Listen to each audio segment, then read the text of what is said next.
This song starts with I want to get away. I want to go to Mars. I want to fly into the Milky Way. I want to, right? There's some I want inside of each one of us. Do y'all feel it? Yes. Do you have your I want, Eric? Yeah. Do you have your I want, Tiffany? Yes, so you all have it. Yes, do you have it? So we all have something inside of us. So my question ends up being, why aren't we doing it? So if there's an I want, it should be, so do it. What do you want? So do it. And then there comes the question, why am I not doing it? What possible excuse, and I do mean excuses. How many of you have your excuses perfectly in place? Right? You all know why you're not doing it for whatever reason. Somebody asked me yesterday, when I was in Palm Springs, what the key was to my marriage. Because I'm married, it's about to be 35 years, correct? Correct. Yes. We just figured that out because you two are 34. You were surprised that we made it that long? Earlier when you weren't sure, it's like, what was the math there? Yeah, I know, math. So we're about to be married 35 years, and this person said to me she had just gotten divorced, and she had been married for like 26 years. She goes, so what's the secret? And I said, do you know what the real secret is, I believe, to a successful marriage? Each one, I bought him a picture in our bedroom, and it's two trees in Central Park. They do not grow in one another's shadow. They share the roots, but they grow in their own way. And I think the reason our marriage has lasted so long is because I am all about Kevin Bailey being Kevin Bailey, irregardless of what I may want or need. And yet he always fulfills my needs. And he lets me be that too. He lets me be who I am, even as I'm rediscovering it. Even as I think most of us don't even know who we are. You know, our theme this year is the real me in 23. Finding that. What is the real me in 23? You know, I was on a great trajectory as a screenwriter, as an actor, as a director. And when I turned to this man and said, I've decided to be a minister, well, the first thing he said was, you have just... No.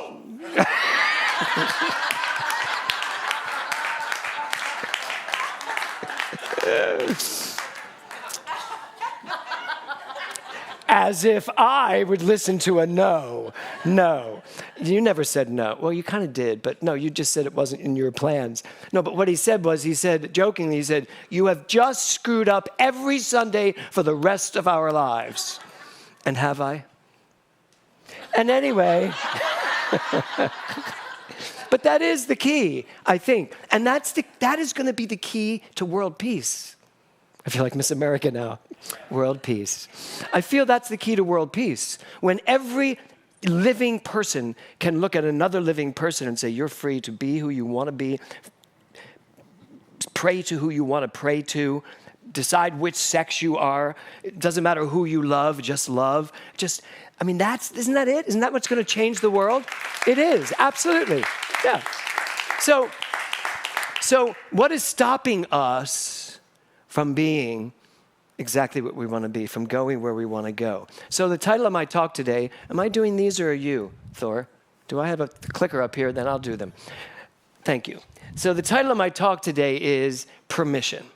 And something came up for me this week, and I was talking to someone, and the word permission came up, and I wrote it down on my desk. And about halfway through the week, I was like, that's what I need to talk about on Sunday, permission.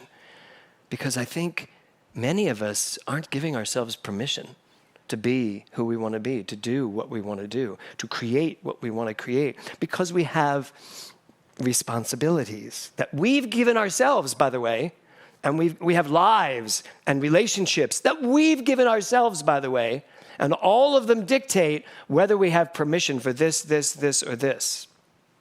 So today, I do want to talk about permission. So, who or what gives you permission? I just want you to think about your life. Who gives you permission? We think a lot of people and a lot of organizations, we think the government gives us permission. Well, let me tell you something. The government did not give me permission to marry a man 34 years ago. So we did it ourselves.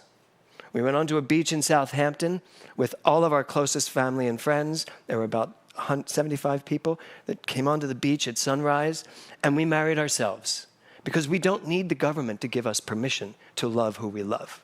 Period, end of sentence. Now, they caught up with us many years later, and then we had a legal wedding at sunset, because we're very musical theater, and we thought sunrise, sunset. So we had our sunset wedding in Malibu when the government said you can now get married. But don't you know, a month later, it was almost being held back again. It doesn't matter. We think all of these things give us permission. I love the couple that came to me for some counseling because the condo group they're in wouldn't let them paint their house the color they wanted. This was a real counseling session I had. And I'm listening to them, and I'm like, and I said, well, I know you've paid for a whole hour, but I can give you an answer in one word. And they said, really, what? I said, move. And they were like, seriously? I said, move. I said, you've moved into a place that's restrictive.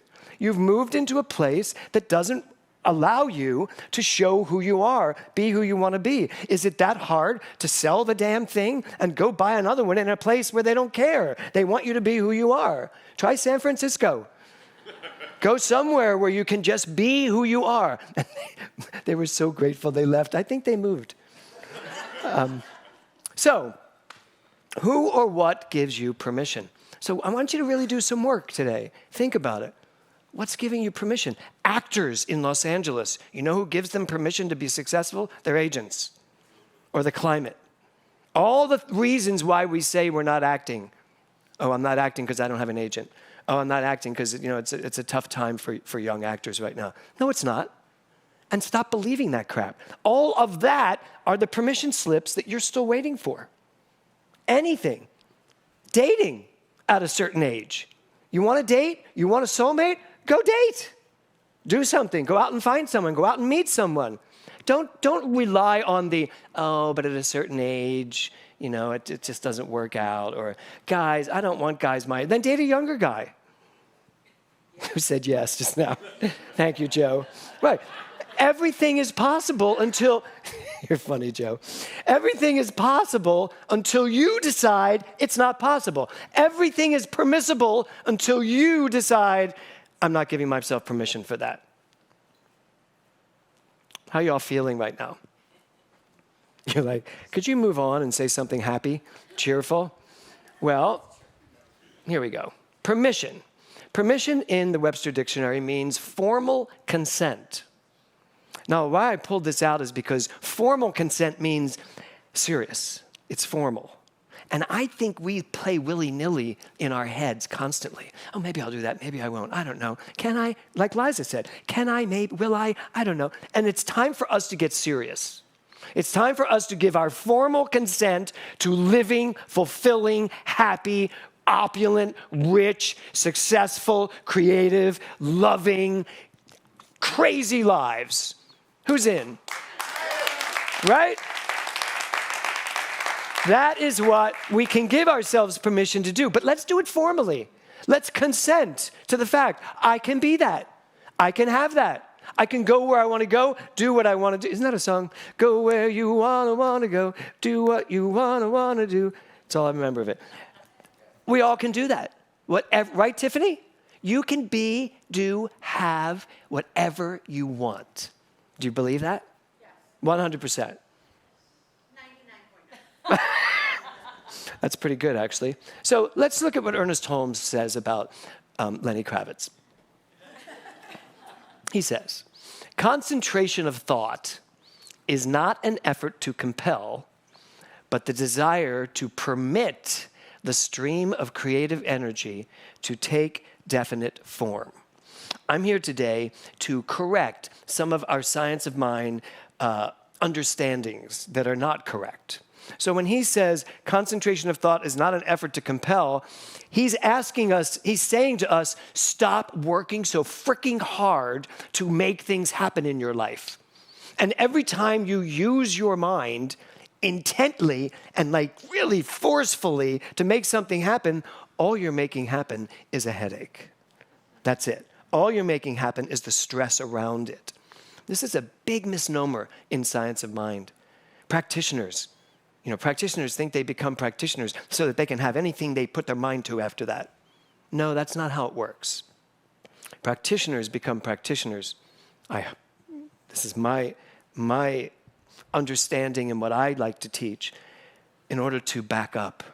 Oh, just like the Pips.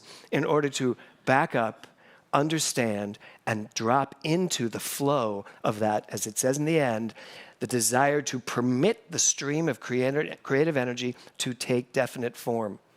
At the end of a treatment, we don't say, and so this is going to be the minute I really work at it. What do we say? And so it is. Because it already is. And I can tell you, a lot of practitioners get to, and so it is, and it's not. It's just maybe. But it is. It absolutely is. Because if you really drop into the flow, you're not working so hard anymore. You have given yourself permission to lighten up.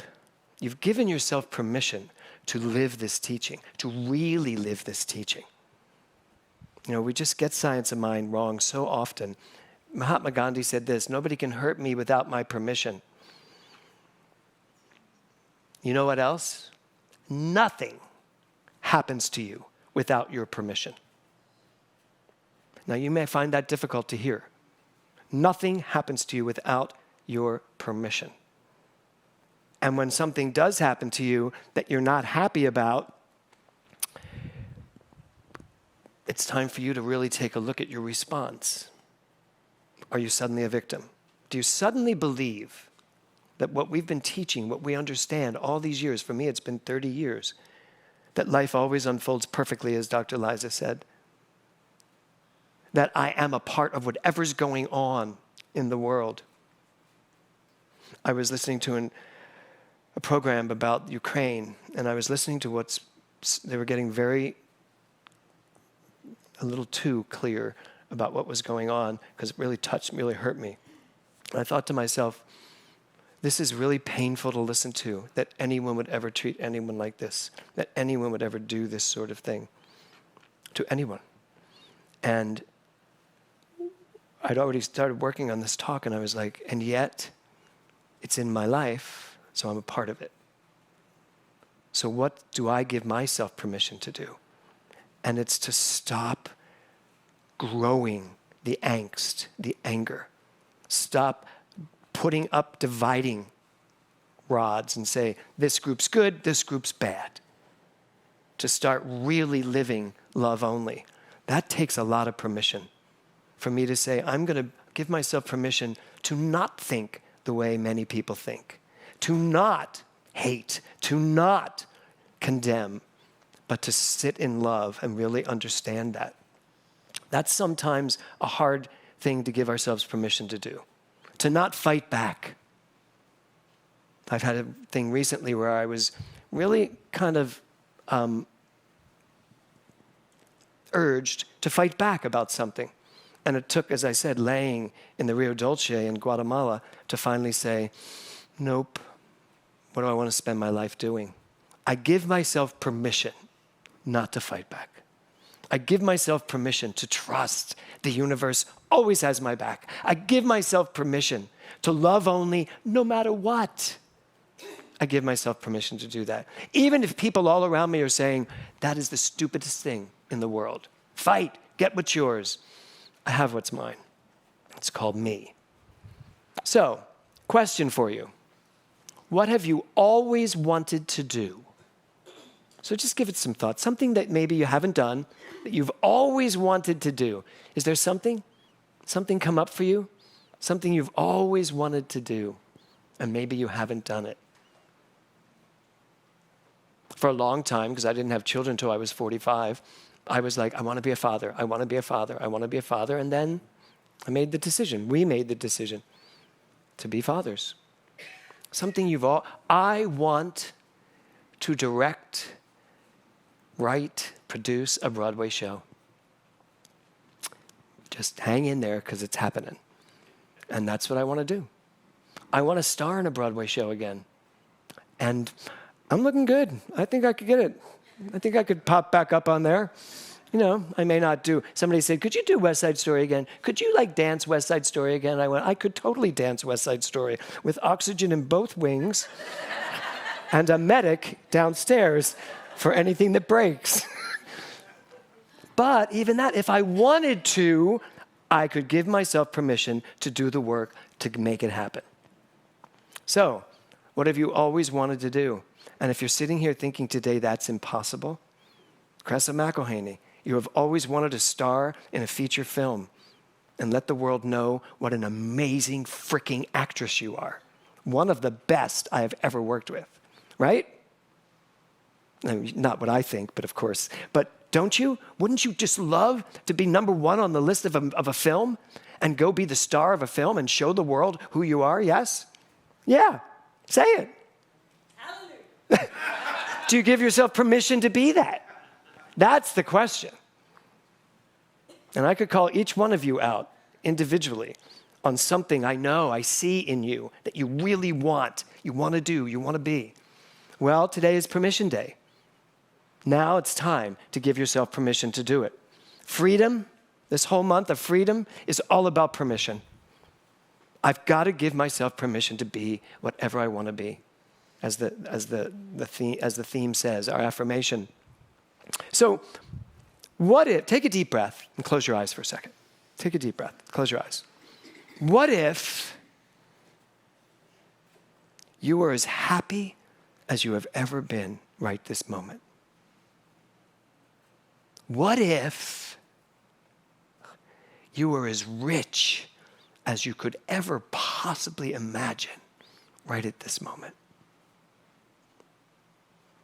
What if your body was as healthy, as vibrant, as alive as it's ever been right in this moment? What if love was the center of your life? All of your relationships were spectacular. Your intimate relationships were fulfilling. What if? And what if you knew who you were so clearly that everything was possible? Take another deep, deep, deep breath and look up here. Today is all about from what if to what is, because everything I said is what is. The what if is when we're not sure. That's the whole journey of this teaching. Ernest Holmes created the science of mind and spirit in order to help people learn how to live more enriched, fulfilling lives. Letting them know who they are at the heart of their being. Letting them know that their minds are the most incredible tool they will ever have to know the truth. So this week, I want you to really see what possibly could be holding you back from giving yourself permission for all that I just spoke. And I'll tell you that what you're going to find is what's holding you back are some dominoes, some beliefs that you bought into, and they're still running the show. Even running a portion of the show, even if it's 0.1% of the show. Because there is going to come a time, and I'm going to say it's today, or very soon, where you're going to back up, and you're going to be able to allow, as Ernest Holmes said, permit the stream of creative energy to take definite form in your life. Because in the end, permission comes from you, no one else. No one has to give you permission for anything. You already have it. This is an inside job between you and yourself. First realize what you want, and then give yourself permission to have it, to be it. That's what we teach. And it's Freedom Month, so have at it. Namaste.